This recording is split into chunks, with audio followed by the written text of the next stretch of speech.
Hello दोस्तों, स्वागत आप सभी का आपके अपने YouTube चैनल पे। और मैं हूं आपका दोस्त उदित महेश्वरी। तो दोस्तों, आज की इस वीडियो में हम लोग बात करेंगे GMM फॉडलर के बारे में। और अब अगर हम लोग सबसे पहले बात करें इस कंपनी की हिस्ट्री के बारे में, तो यहाँ पे ये जो कंपनी है साल 1962 के अंदर इनकॉर्पोरेट हुई थी। और उस वक्त इस कंपनी का नाम था Gujarat machinery manufacture private limited. उसके बाद में साल 1987 के अंदर फॉडलर इनकॉर्पोरेशन, जो कि यूएसए की कंपनी है और वर्ल्ड क्लास लीडर है ग्लास लाइंड इक्विपमेंट के अंदर, उस कंपनी ने Gujarat machinery manufacture private limited के अंदर बाय कर लिया था 40% का स्टेक। और इस स्टेक को उन लोगों ने बढ़ा के कर दिया था 51% का साल 1999 के अंदर। और इस तरीके से इस कंपनी का नाम चेंज होके हो गया था जीएमएम फॉडलर। और अब अगर हम लोग यहाँ पे बात करें अभी रिसेंट की, तो रिसेंट के अंदर जो जीएमएम फॉडलर है उसने अपनी पेरेंट कंपनी फॉडलर इनकॉर्पोरेशन के अंदर 34.4% के स्टेक को बाय कर लिया था। यानी कि अब जीएमएम फॉडलर की जो टोटल होल्डिंग है अपनी पेरेंट कंपनी के अंदर वो हो चुकी है 54.4% की। और यहाँ पे इन लोगों ने एक कंपनी क्रिएट करी थी जीएमएम इंटरनेशनल के नाम से। तो ये होल्डिंग जो है वो सारी की सारी इसके पास में है। और ये जो इन लोगों का पूरा एक्विजिशन था, इसकी कॉस्ट आई थी $11 मिलियन की, जिसमें से $6 मिलियन की फंडिंग इन लोगों ने इंडिया से अरेंज कर ली थी। इसके अलावा जो $5 मिलियन की फंडिंग है वो इनकी एक और सब्सिडरी है मेवैग नाम से, उससे इन लोगों ने अरेंज कर ली थी। और यहाँ पे जो total cost of capital I वो आई 2.2%। इसके अलावा जो फॉडलर इनकॉर्पोरेशन है उसके ऊपर $50 मिलियन की डेट भी थी। और ये जो डेट है ये भी इन लोगों ने जीएमएम इंटरनेशनल को ट्रांसफर कर दी थी। अब यहाँ पे डेट के अलावा इस कंपनी के पास में कैश के रिजर्व थे जो कि थे $30 मिलियन के। तो नेट नेट अगर आप देखेंगे तो जो उनकी पेरेंट ग्रुप था उसके ऊपर $25 मिलियन की डेट थी। अब इस एक्विजिशन से जीएमएम फॉडलर को फायदा ये हुआ कि उनके जो प्रोडक्ट्स हैं उनके लिए ग्लोबल मार्केट के अंदर रीच करना और भी आसान हो गया पहले से। और अपनी ग्लोबल प्रेजेंस को भी वो आने वाले टाइम में और अच्छे से स्ट्रॉन्ग कर सकते हैं। अब अगर हम लोग नेक्स्ट यहाँ पे बात करें इस कंपनी के बिजनेस मॉडल के बारे में, और इसमें अगर हम लोग देखें इस कंपनी का प्रोडक्ट पोर्टफोलियो, तो यहाँ पे कंपनी का जो सबसे पहला प्रोडक्ट है वो है ग्लास लैंड इक्विपमेंट। अब ये जो प्रोडक्ट है ये कवर करता है रेवेन्यू का 69%। और यहाँ पे इस प्रोडक्ट का जो मार्केट शेयर है वो है 60%, यानी कि ऑलमोस्ट मोनोपोली। और रिसेंट में अगर मैं बात करूं तो इस कंपनी ने डी डाइट्रेस प्रोसेस सिस्टम का हैदराबाद की एक मैन्युफैक्चरिंग फैसिलिटी है ग्लास लाइंड इक्विपमेंट की, उसको एक्वायर कर लिया था। और इस एक्विजिशन का इनको फायदा ये हुआ कि इनको ग्लास लैंड इक्विपमेंट की एक मैन्युफैक्चरिंग कैपेसिटी मिल गई रेडीमेड। अब अगर हम लोग यहाँ पे बात करें इनके दूसरे प्रोडक्ट के बारे में जो कि है हैवी इंजीनियरिंग। अब हैवी इंजीनियरिंग के केस में जो रेवेन्यू आता है वो आता है ओवरऑल 10%। अब यहाँ पे ये लोग रिसोर्सेज को कैपेबिलिटीज को एड ऑन करते जा रहे हैं। और इसकी वजह से नई इंडस्ट्रीज के अंदर इनके इस प्रोडक्ट को एंट्री मिलती जा रही है। अब ये इंडस्ट्री है ऑयल एंड गैस की इंडस्ट्री, पेट्रोकेमिकल की इंडस्ट्री और फर्टिलाइजर की इंडस्ट्री। तो अभी यहाँ पे जो इनकी तीसरी कैटेगरी है जिसका नाम है प्रोप्राइटरी प्रोडक्ट्स, उससे आता है 21%। अब इसके अंदर भी अगर हम सब कैटेगरी की बात करें तो यहाँ पे जो इंजीनियर्ड सिस्टम प्रोडक्ट है उससे आता है 3%, फिल्ट्रेशन एंड टैंक से आता है 8% और मिक्सिंग सिस्टम से आता है इनका 10%। और अप्रैल 2019 के अंदर इन लोगों ने एक और एक्विजिशन किया था। अब इस एक्विजिशन के अंदर जो सुदर्शन केमिकल इंडस्ट्रीज लिमिटेड है इन्होंने उसके इंडस्ट्रियल डिवीजन को एक्वायर कर लिया था। और इस एक्विजिशन के बाद में इनको मिला एक नया प्रोडक्ट जो कि है मिक्सियन। और ये जो प्रोडक्ट है ये मार्केट लीडर है अपने सेगमेंट का। तो दोस्तों, यहाँ पे आगे बढ़ने से पहले अगर आपको ये वीडियो पसंद आ रहा है तो प्लीज दोस्तों इस वीडियो को लाइक करना ना भूलें, साथ ही साथ में चैनल को भी सब्सक्राइब जरूर कीजिएगा। इसके अलावा दोस्तों हमें कमेंट बॉक्स में बताना ना भूलें कि ऐसा सेम एनालिसिस का वीडियो आप कौन सी कंपनी के बारे में देखना चाहते हैं। और साथ ही में कमेंट बॉक्स में प्लीज ये भी बताइएगा कि वीडियो आपको कैसा लगा। अब अगर हम लोग यहाँ पे देखें इनका कस्टमर्स पोर्टफोलियो, तो यहाँ पे इन लोगों के पास में जो इनकी कस्टमर की लिस्ट है उसके अंदर काफी बड़े बड़े नाम शामिल हैं, जैसे कि सन फार्मा, सिप्ला, ल्यूपिन और बेयर क्रॉप साइंस। और इसके अलावा भी काफी सारे नाम इसके अंदर शामिल है। अब अगर हम लोग यहाँ पे बात करें इनकी सब्सिडरी के बारे में जिसका नाम है मवाक। अब मवाक के बारे में हम लोगों ने पहले भी वीडियो में डिस्कस किया था स्टार्टिंग के अंदर। तो यहाँ पे इनकी जो सब्सिडरी है इन्होंने यूरोप के अंदर काफी अच्छा परफॉर्म किया था स्लो डाउन के बावजूद।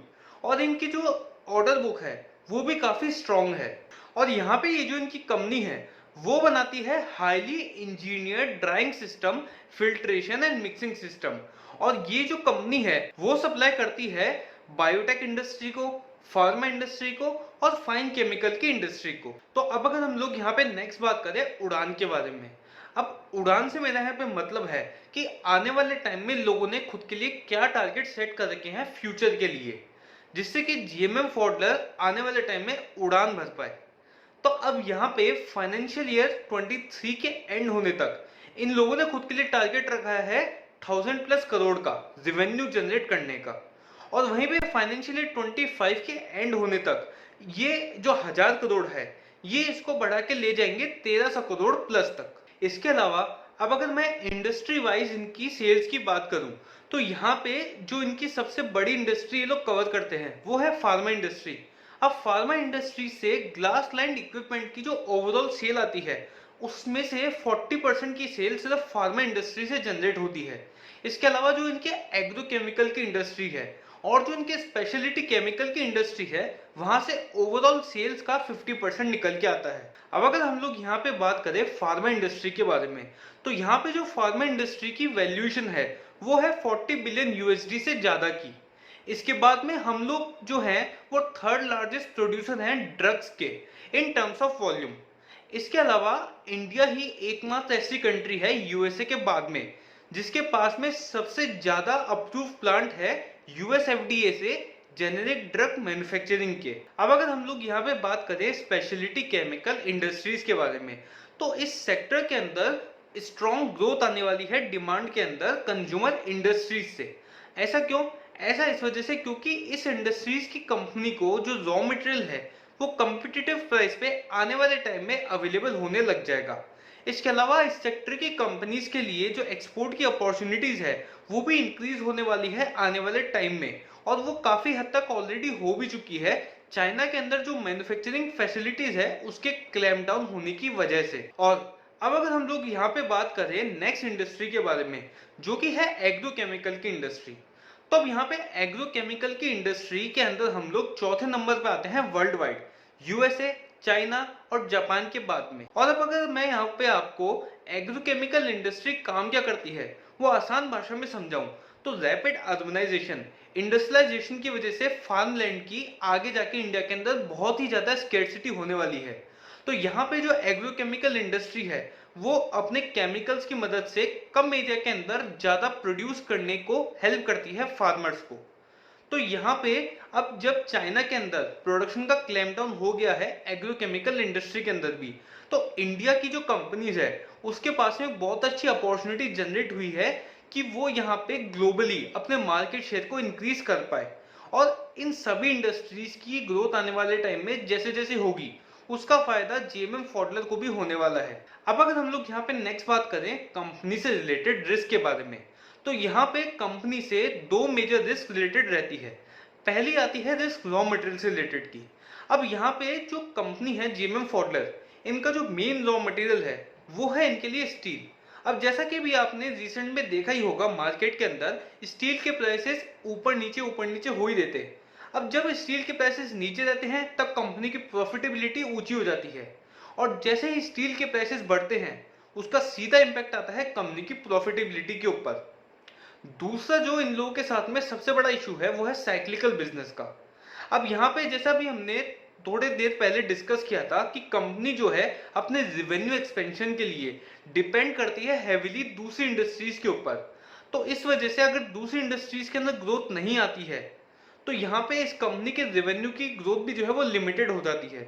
तो इसी वजह से कंपनी ने ग्लास लाइंड इक्विपमेंट के ऊपर ही सिर्फ निर्भर नहीं रहते हुए अलग अलग सेगमेंट्स भी अपने पोर्टफोलियो के अंदर ऐड कर लिए हैं। अब अगर हम लोग नेक्स्ट यहाँ पे बात करें कंपनी के मैनेजमेंट के बारे में, और इसमें अगर हम लोग पर्टिकुलरली बात करें मिस्टर तारक पटेल के बारे में, तो मिस्टर तारक पटेल जो है 2007 से इस कंपनी के साथ में जुड़े हुए हैं।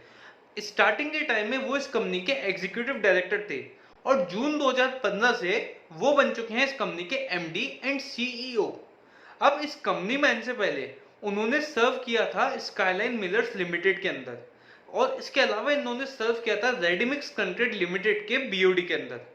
आज की तारीख में इनके पास में और इनकी जो फैमिली है उन सबका अगर मैं स्टेक का टोटल बताऊं तो जीएमएम फॉडलर के अंदर ये लोग होल्ड करते हैं 8.5% के आसपास की टोटल स्टेक। अब अगर हम लोग बात करें इस कंपनी के फाइनेंशियल्स के बारे में, और इसमें अगर हम लोग सबसे पहले देखें इस कंपनी का इंटरेस्ट कवरेज रेशियो, तो साल 2015-16 से लेके साल 2018-19 तक इस कंपनी का जो इंटरेस्ट कवरेज रेशियो है वो ईयर ऑन ईयर बेसिस पे इंक्रीज कर रहा है। लेकिन साल 2019-20 के अंदर इस कंपनी का जो इंटरेस्ट कवरेज रेशियो है वो काफी तेजी से गिर गया था एज कंपेयर टू ईबिट, यानी कि earning before interest and taxes. अब इसकी वजह क्या रही? इसकी वजह रही क्योंकि साल 2019-20 के अंदर इस कंपनी ने 112.26 मिलियन की डेट जो है वो रेज कर ली थी, और इस साल से पहले यानी कि 19-20 से पहले ये जो कंपनी है वो एकदम डेट फ्री थी। अब अगर हम लोग यहाँ पे कंपनी के ऑपरेटिंग कैश फ्लो और कंपनी के फ्री कैश फ्लोज को कंपेयर करें कंपनी की सेल से साल 2015-16 से साल 2019-20 तक के पीरियड के लिए, तो यहाँ पे अगर हम लोग कंपनी के फ्री कैश फ्लोज देखें तो free cash flows in terms of percentage of sales 1.38% से -5.5% पे पहुंच चुके हैं। अब माइनस में जाने की वजह ये रही कि साल 2019-20 के अंदर कंपनी के फ्री कैश फ्लोज नेगेटिव थे। अब वहीं पे अगर हम लोग ऑपरेटिंग कैश फ्लोज को सेल्स की परसेंटेज के टर्म्स में देखें सेम पीरियड के लिए, तो यहाँ पे ऑपरेटिंग कैश फ्लोज का जो परसेंटेज है वो अराउंड 5.5% से बढ़ के 9.7% तक पहुंच चुका है। और यहाँ पे ये कंपनी के लिए एक बहुत ही अच्छा साइन है क्योंकि ऑपरेटिंग कैश फ्लोज जो है वो कंपनी की रियल अर्निंग्स काफी हद तक शो कर देते हैं और वो बढ़ रहे हैं ईयर ऑन ईयर बेसिस के ऊपर। अब अगर हम लोग यहाँ पे बात करें कंपनी के मार्जिन्स के बारे में, इसमें अगर हम लोग सबसे पहले देखें ऑपरेटिंग प्रॉफिट के मार्जिन्स, तो लास्ट के 5 सालों में ऑपरेटिंग प्रॉफिट के जो मार्जिन्स है वो ऑलमोस्ट 14.5% से बढ़ के 20.5% के आसपास पहुंच चुके हैं। अब अगर हम लोग यहाँ पे ब्रेकअप देखें ऑपरेटिंग प्रॉफिट का, तो 72% का जो ऑपरेटिंग प्रॉफिट है वो आता है इनके ग्लास लाइंड इक्विपमेंट से, 23% का कंट्रीब्यूशन आ रहा है प्रोप्राइटरी प्रोडक्ट से, और इसके अलावा जो बचा हुआ परसेंटेज है यानी कि 5% वो आ रहा है इनके हैवी इंजीनियरिंग प्रोडक्ट्स से। इसके बाद में अगर हम लोग यहाँ पे इनके प्रॉफिट के मार्जिन देखें तो वो 7.5% से बढ़ के 12% तक पहुंच चुके हैं लास्ट के 5 सालों में।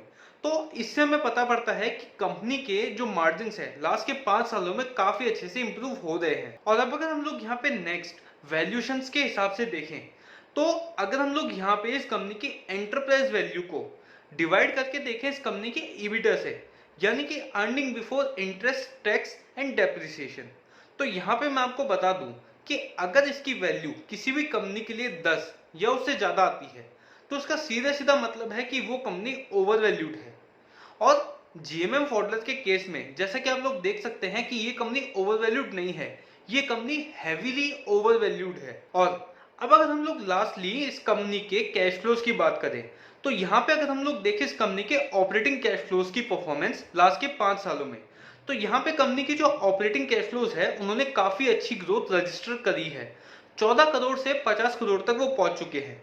लेकिन वहीं अगर हम लोग इस कंपनी के फ्री कैश फ्लोज देखें तो साल 2015-16 से साल 2018-19 तक सब कुछ सही चल रहा था, एक स्टेडी ग्रोथ कंपनी के फ्री कैश फ्लोज के अंदर भी आ रही थी।